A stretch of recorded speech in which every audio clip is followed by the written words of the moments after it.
Hi! In today's video, I rank the films of my another favorite film director, Guy Ritchie. Join me and let's see how my picks stack up. Guy Ritchie is a director like no other, known for his unique blend of style, wit, and irreverent humor. From the streets of London to the world of spies and gangsters, Ritchie's films have captivated audiences and cemented his status as a master filmmaker. Ranking his movies, however, is no easy feat. With personal preferences and opinions on quality and style varying so greatly, it's a challenge to pinpoint what makes a Guy Ritchie film truly great. Do you prioritize his early successes like Lock, Stock and Two Smoking Barrels and Snatch, or do you think his more recent efforts like The Gentleman and Wrath of Man are superior? Maybe you are a fan of his Sherlock Holmes adaptations or his eclectic romances like Swept Away. Whatever the case, ranking Ritchie's films is a daunting task that requires careful consideration and a deep dive into his filmography. One thing's for sure, though, Guy Ritchie's films are never boring. From the very beginning, he's pushed the boundaries of storytelling, experimenting with narrative structures and visual styles that are unmistakably his own. His ability to balance tone and genre, often within the same film, is a testament to his skill as a director. But of course, not every film can be a winner, and some are undoubtedly stronger than others. As we delve into his filmography, it's clear that Ritchie's output is incredibly diverse, with projects that range from the critically acclaimed to the more experimental and divisive.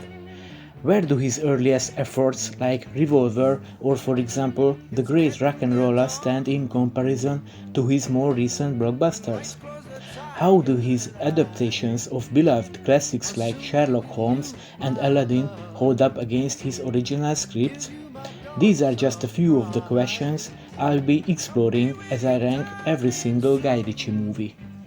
Lock, Stock and Two Smoking Barrels, for instance, is often cited as one of the greatest British films of all time, with its witty dialogue, memorable characters, and expertly woven plot.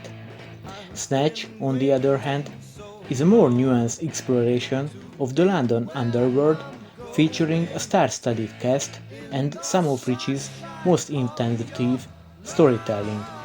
Swept Away, his 2002 romantic comedy, is often maligned by critics, but does it deserve a second chance? Rock'n'Roller, another early success, laid the groundwork for Ritchie's later explorations of the gangster genre. The Sherlock Holmes adaptations, meanwhile, showcased his ability to reimagine beloved characters for the modern era.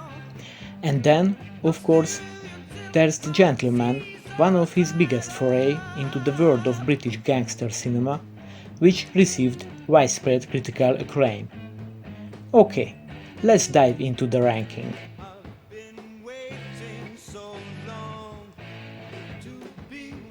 At the end of my list is none other than 2002's Swept Away, Ritchie's third direction.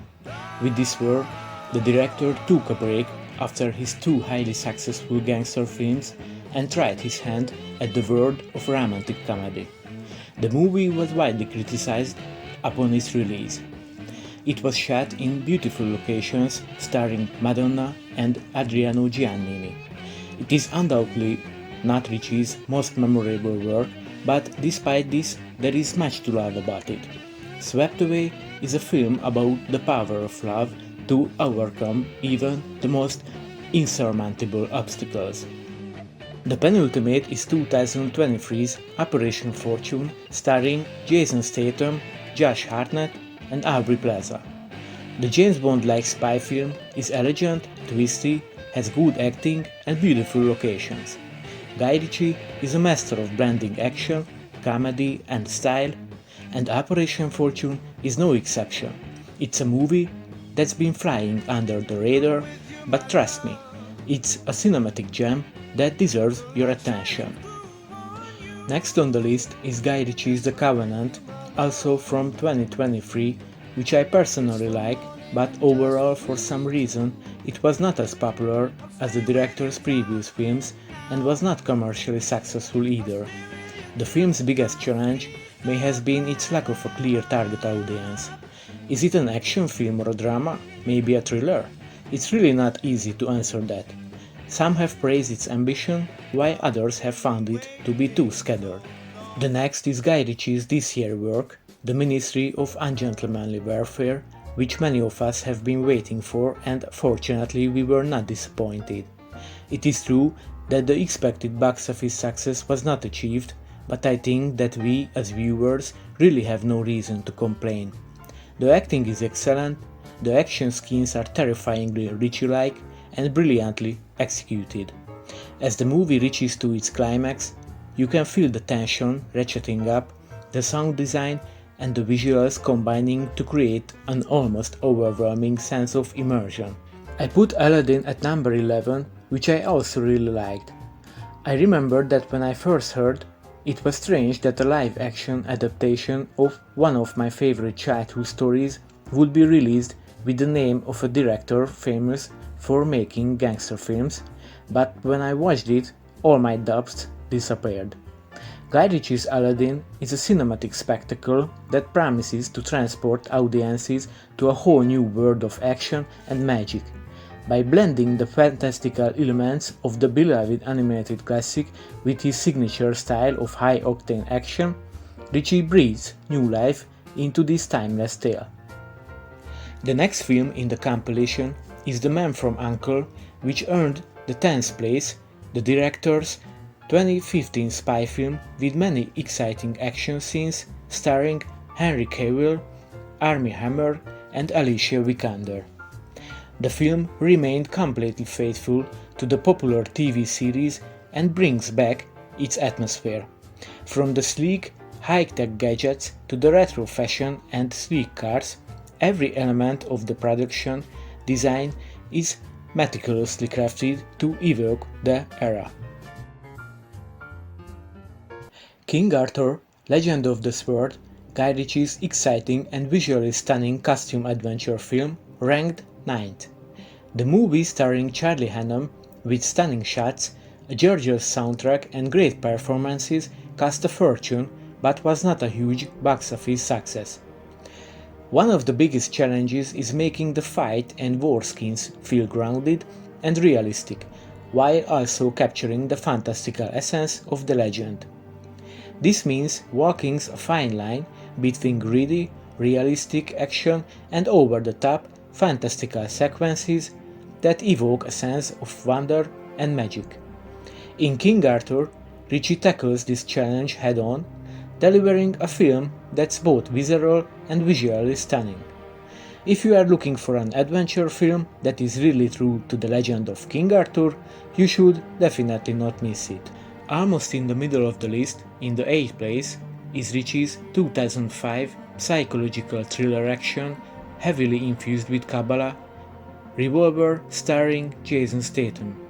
The film's use of symbolism and metaphors adds depth to the narrative, making it a movie that requires multiple viewings to fully appreciate.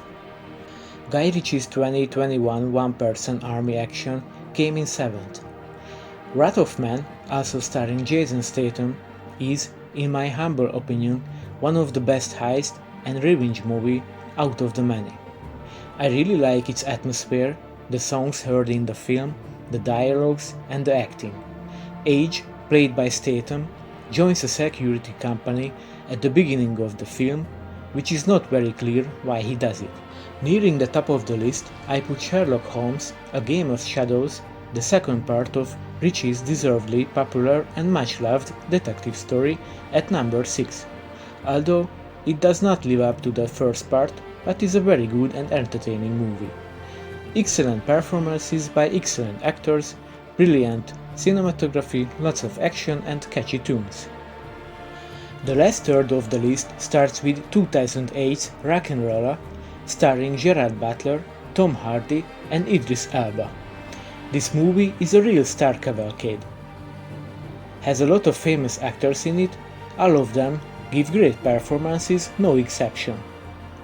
Ritchie's fifth feature film, once again, brings the atmosphere that he started at the beginning of his career in Lock, Stock and then continued in Snatch, but still a little different, but in a good way. In Rock'n'Rolla, Ritchie is not afraid to get a little experimental with his visual style, incorporating some truly innovative camera work and editing techniques. The result is a film that feels both modern and retro, like a stylish mashup of 60s British crime dramas and 90s Tarantino. The first part of Guy Ritchie's Sherlock Holmes, starring Robert Downey Jr. and Jude Law, just missed the podium. This is typically the film that only good things can be said about. And that brings us to the top 3 of the list. The third place was won by none other than one of the smash hits of 2019, The Gentleman, starring Matthew McConaughey, Charlie Hunnam, Colin Farrell, and Hugh Grant. Watching this real gem, you can delve into one of the best British gangster films, intricate narrative, find out character motivations, key plot twists, and the subtle nuances that make this film a quintessential Guy Ritchie experience. As the director's earlier works, one of the standout aspects of The Gentleman is its use of non-linear storytelling, where the events unfold in a series of cleverly constructed flashbacks and flash-forwards. One of the biggest challenges Ritchie faced with this film was striking a balance between action and storytelling. With a plot this complex, it's easy to get bogged down in exposition, but Ritchie is masterful at weaving together disparate threads to create something truly cohesive. The second place on the list and the silver medal went to Ritchie's unforgettable work, presented in 2000, Snatch, starring Brad Pitt and Jason Statham. It's a gangster movie, but it's also a comedy, and it's got elements of drama and some social criticism, a film that's so British, but it's also got a global appeal that's made it a cult classic around the world. For me, Snatch represents the second best of Ritchie's filmmaking, with its intricate plot, memorable characters, and pitch-perfect tone. It's a film that showcases his skill as a writer and director. Snatch is a real Guy Ritchie movie, a film that distills his unique style and sensibility into a widely entertaining ride. Most of you already know what was left of the list. Yes, that's right.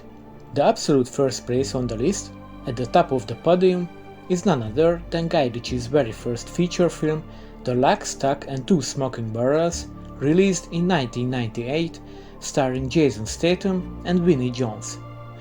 This masterpiece is not only my favorite from Ritchie, but is among my top 3 favorite films. I have very fond memories of it, and I consider it simply as one of the best films ever made. It was a game changer for British cinema, bringing a new level of energy and style to the gangster genre. In addition, it had a significant impact on later underworld-themed films around the world. Some of its elements can be felt not only in Ritchie's later works, but also in the works of other directors. If for some reason you missed it, maybe if you are so young that you were born at that time and haven't seen it yet, you should definitely watch it. As we wrap up this ranking, it's clear that Guy Ritchie's filmography is a testament to his boundless creativity and innovative spirit.